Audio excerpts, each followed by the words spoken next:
Il y en a 15, hein. On tient. Si on arrive à faire les 3 blocs comme ça, on a gagné. Hein. T'inquiète, t'inquiète. Voilà, c'est pas la piste, en fait, on va l'appeler ma piste.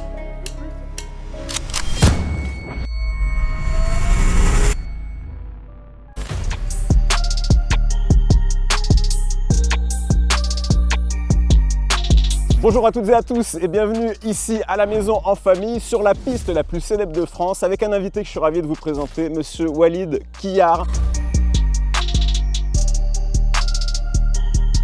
Membre de l'équipe de France de judo, champion d'Europe, médaillé mondial et qualifié pour les prochains Jeux Olympiques de Paris en 2024. Avant de démarrer cet entretien, on vous invite à vous abonner à la page YouTube, aux réseaux sociaux, aux nôtres et à ceux de notre invité. La première question que je voulais te poser, qu'est-ce qui fait que tu as accepté de relever ce défi? C'est une prise de risque, tu es connu et à haut niveau dans une discipline, le judo, mais ici, ça va être un autre exercice. C'est quoi ta motivation? Déjà, c'est un défi. Je suis un mec qui adore les défis. Pour le coup, j'avais déjà entendu parler de la piste, j'ai déjà vu des vidéos, j'en avais déjà entendu parler. Très bien, alors on va préciser, tu étais sur les tatamis de l'Accor Arena il y a quelques jours pour le Grand Chelem de Paris. Tu reviens avec des côtes fêlées, tu es sous traitement médical infiltration. Je t'ai proposé hier soir, je t'ai appelé en disant est-ce que tu veux qu'on repousse et tu m'as dit non, on va pas repousser. J'ai dit que j'allais, je le fais. Ouais, c'est ça. On avait prévu ça, du coup je voulais pas le déplacer. On va voir ce que ça donne. Allez, c'est parti pour un tour de piste.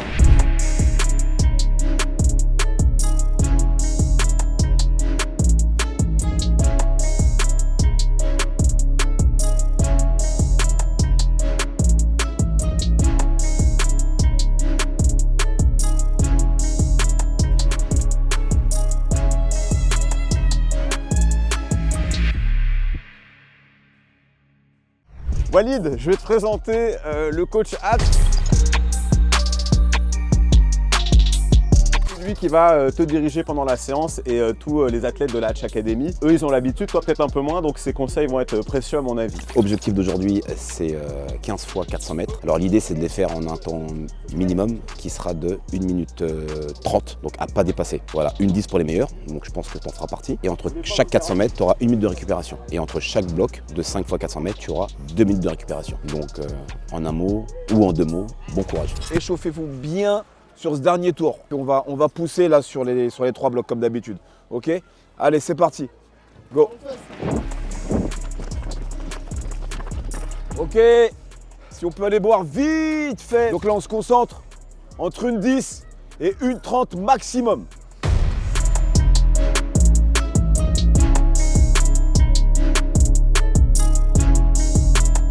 Ok les gars, on est peut-être une cinquantaine, il y a une quarantaine qui doivent rentrer dans les 1:30 maintenant.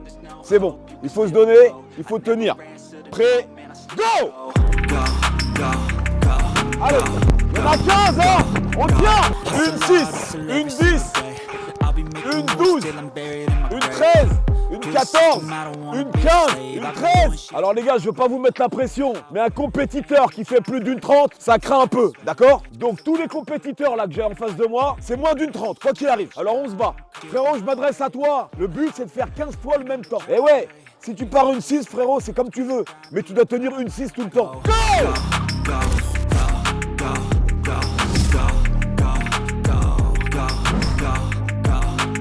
1:12, 1:13, 1:14, 1:15, 1:16. Voilà, la piste est à toi. En fait, c'est une nouvelle émission. La piste est à moi. C'est ma piste, ouais. C'est pas là. Non, c'est ma piste à l'étoile. C'est ma piste. T'inquiète, t'inquiète. Voilà, c'est pas la piste. En fait, on va l'appeler ma piste. C'est bon. Ah, tu sais, c'est un peu bleu. C'est ça. On change rien. À l'identique, les gars. Il faut tenir. Si on arrive à faire les 3 blocs comme ça, on a gagné.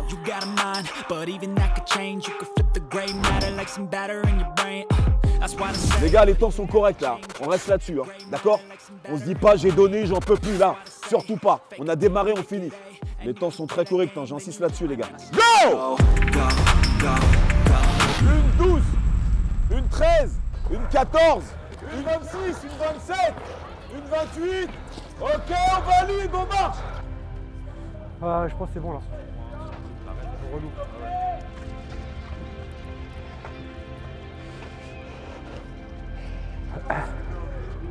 Je suis deg, je passe pour lui. Ah, je suis vert. Non, mais je suis deg en vrai. C'est bien. Ouais, c'est comme ça, mais je reviendrai. Ouais, je reviendrai. Exactement sur le même temps, les gars, c'est ça. Go! Allez! C'est parti! 1:07, 1:10, Le rythme, la cadence. Une 12, une 14, une 15, une 16. C'est bon, le judoka, il a abandonné. Non, je te jure. Euh, Je te jure, c'est mal me connaître. Tu dis que je kiffe en plus. Mais ça, je sens que ça bouge. 15 secondes, les gars, 15 secondes, on va chercher juste la victoire. Nous, ce qu'on veut, c'est la victoire. Il faut se dépasser, c'est maintenant. Ça démarre dans 3, 2, 1, go! Allez! T'es à 50, mec, t'es à 50, accélère. Allez, ça là. Allez, il est pas mal le temps, il est pas mal. Allez. 56. Allez! 10. Une 12, une 13, allez! Une 14, une 15. Derrière, on accélère, une 15. Ok, on marche! L'intonation de ma voix, les gars, on reste vigilants. Paul! Ça manque de vitesse, d'explosivité, les gars. Paul! C'est ça, combinaison de 2-3 coups là-haut. Paul! Go! Ça part vite, ça revient vite. Allez, travaillez-moi le haut du corps, le buste, allez. Des esquives, des retraits. Allez, de la vitesse du déplacement. Ça manque de vitesse, d'explosivité, les gars. Asprol, allez, Asprol. 2, 3, 4, 5, 6, 7, 8, 9, 10, au bout de 10 secondes et là. 2, 3, 4, 5, 6, 7, 8, 9, 8, pour l'air. 2, 3, 4, 5, 6, 7, 8, au bout d'une go. Au bout d'une 10 secondes, encore rien. 2, 3, 4, 5, 6, 7, 8. 9, on finit sur 10 secondes à fond là-haut. 1, 2, 3, 4 à fond. 5, 6, 7, 8, 9 et 10.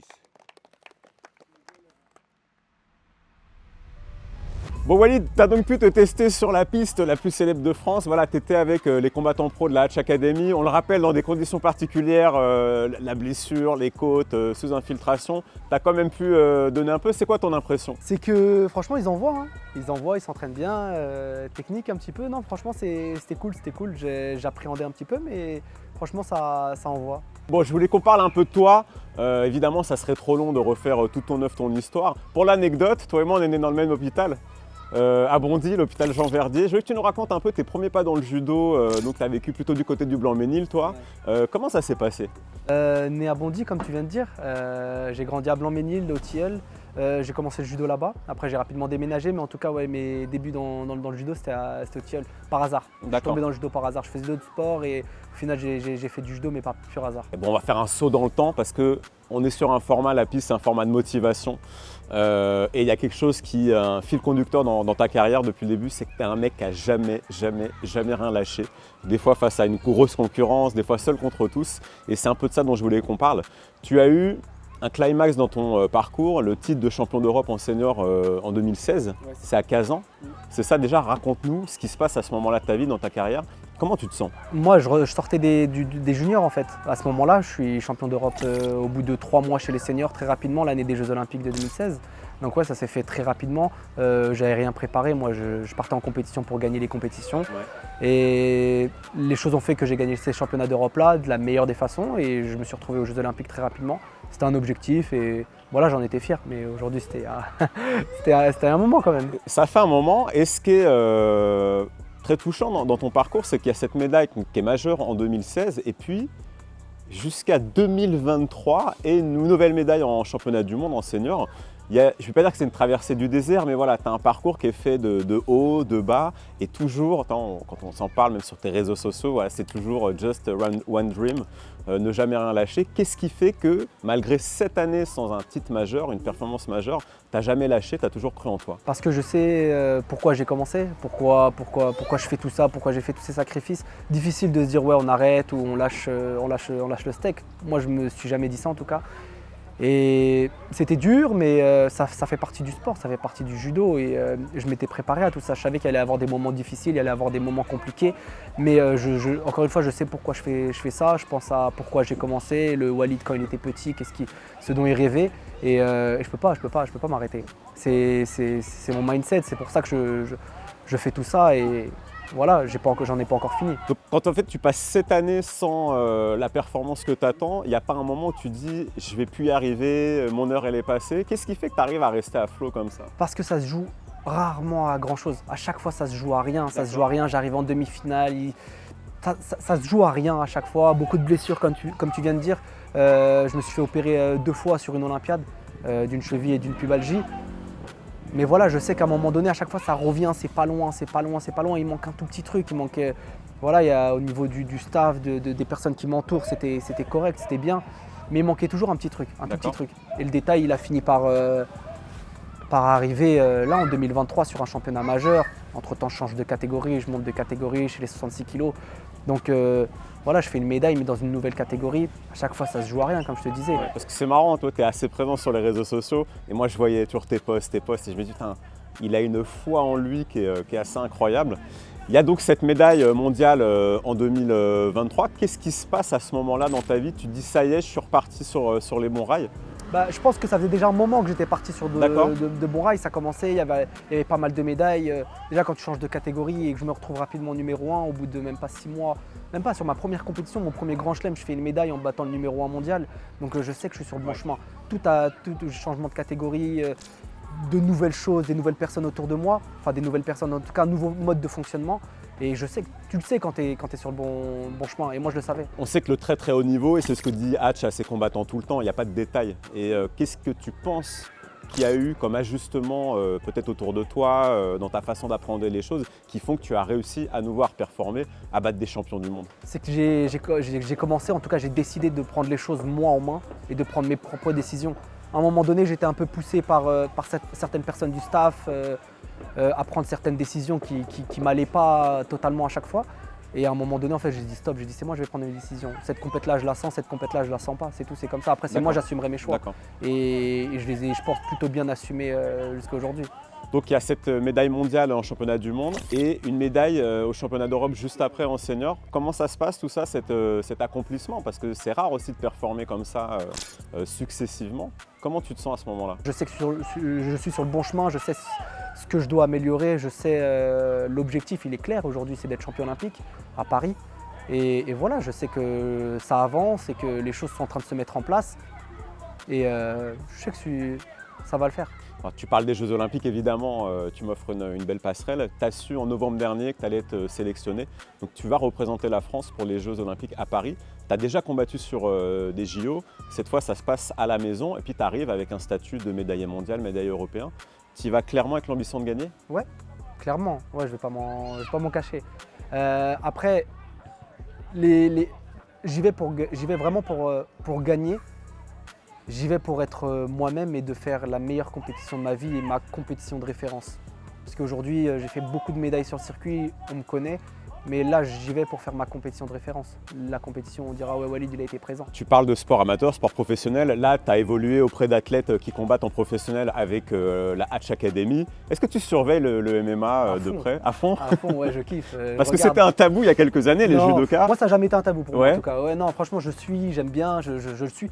Je le suis pas depuis ses débuts, j'ai connu Georges Saint-Pierre, enfin toute l'ancienne génération on va dire, mais je suis vraiment depuis on va dire 2014-2015 avec Conor McGregor, Khabib, toutes ces choses là et franchement ouais, je me réveille dans la nuit pour suivre. Quand tu vois un Saladin Parnasse là, qui finit son dernier tour de piste à 56 secondes, incroyable. C'est incroyable. Ouais, c'est fort. Au début je me suis dit il va envoyer et il a tenu le temps exact tout au long des 400 mètres et la dernière il l'a envoyé, je l'ai vu, c'était une fusée. Non, c'est très fort, très fort. Toi, c'est quelque chose qui pourrait te dire à un moment de te tester dessus ou Ouais, de me tester, ouais. À l'entraînement, je crois. À l'entraînement ouais, je reviendrai. T'as reçu une invitation de Hatch? Ouais, à fond, franchement terrible. Ouais, je reviendrai.